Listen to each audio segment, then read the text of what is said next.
चन्द्रमा धरतीको सबैभन्दा नजिकको खगोलीय पिण्ड हो, जहाँ 1969 देखि 1972 सम्म मानिस पुगेका थिए।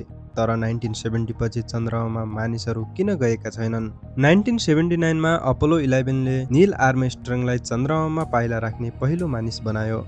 त्यसपछि अपोलो 17 सम्म 6 वटा सफल मिसनहरू भए। तर त्यसपछि 50 वर्षभन्दा बढी बितिसक्यो। किन फर्किएनौँ त हामी चन्द्रमामा? यो षड्यन्त्र सिद्धान्त होइन, वास्तविक कारणहरू छन्। आज हामी इतिहास, राजनीतिक, अर्थशास्त्र र प्रविधिका पक्षहरूबाट यो रहस्य खोल्नेछौँ।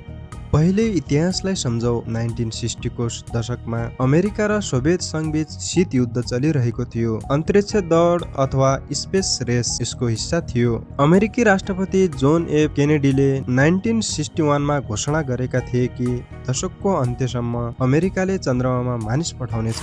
अपोलो कार्यक्रम यसैका लागि बनाएको थियो। 1979 देखि 1972 सम्म 12 जना अमेरिकी एस्ट्रोनटहरू चन्द्रमामा पुगे।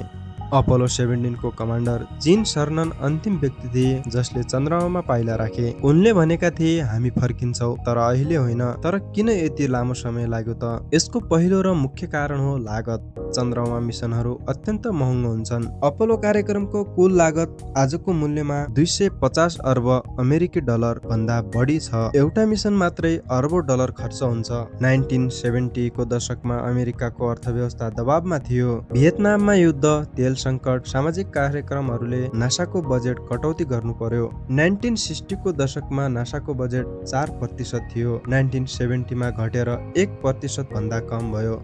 आज पनि चन्द्रमामा फर्किनु महँगो छ। उदाहरणका लागि नासाको आर्टेमिक कार्यक्रमको लागत 93 अर्ब अमेरिकी डलर अनुमान गरिएको छ। यसमा रकेट, ल्यान्डर र स्पेस सुटहरू समावेश छन्। रोबोटिक मिसनहरू सस्ता र सुरक्षित हुन्छन्, त्यसैले वैज्ञानिकहरूले यसैलाई आधार बनाए।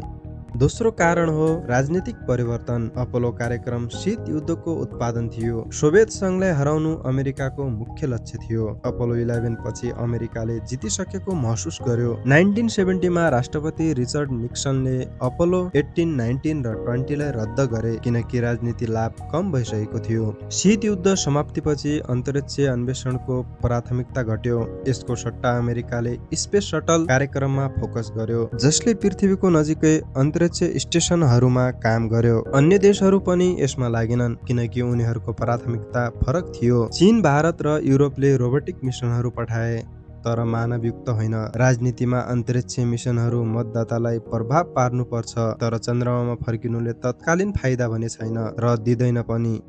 तेस्रो कारण हो जोखिम र प्रविधिका चुनौतीहरू। चन्द्रमामा यात्रा खतरनाक छ।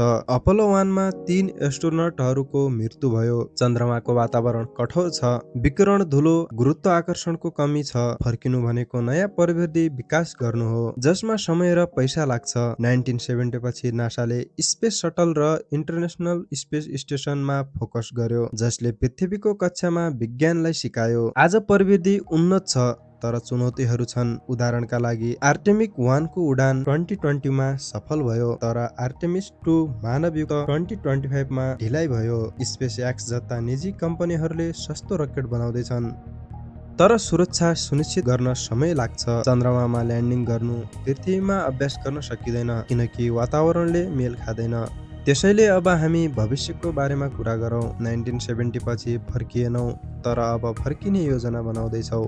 नासाको आर्टेमिस कार्यक्रमले 2026 वा 2027 मा पहिलो महिला र रङ्गीन व्यक्तिलाई चन्द्रमामा पठाउने लक्ष्य छ। यसमा अन्तर्राष्ट्रिय साझेदारी पनि छ। युरोपेली राष्ट्रहरू, जापान, क्यानाडा लगायतका राष्ट्रहरू। स्पेस एक्सको स्टारशिप रकेटले यसलाई सस्तो बनाउन सक्छ। चीनले पनि 2030 सम्म चन्द्रमामा आधार बनाउने योजना छ। यी प्रयासहरूबाट हामीले चन्द्रमालाई गेटवे बनाउन सक्छौँ।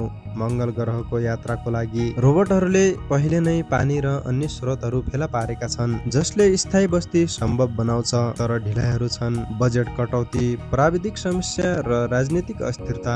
निष्कर्षमा भन्नुपर्दा 1972 पछि चन्द्रमामा फर्किन नसक्नुको कारण लागत, राजनीतिक जोखिम र अन्य प्राथमिकताहरू हुन्। यो षड्यन्त्र होइन, व्यावहारिक निर्णयहरूको परिणाम हो। तर अब नयाँ पुस्ताले फर्किने तयारी गर्दैछन्। चन्द्रमा हाम्रो लागि अझै पनि सपना हो र चाँडै नै फर्किनेछौँ।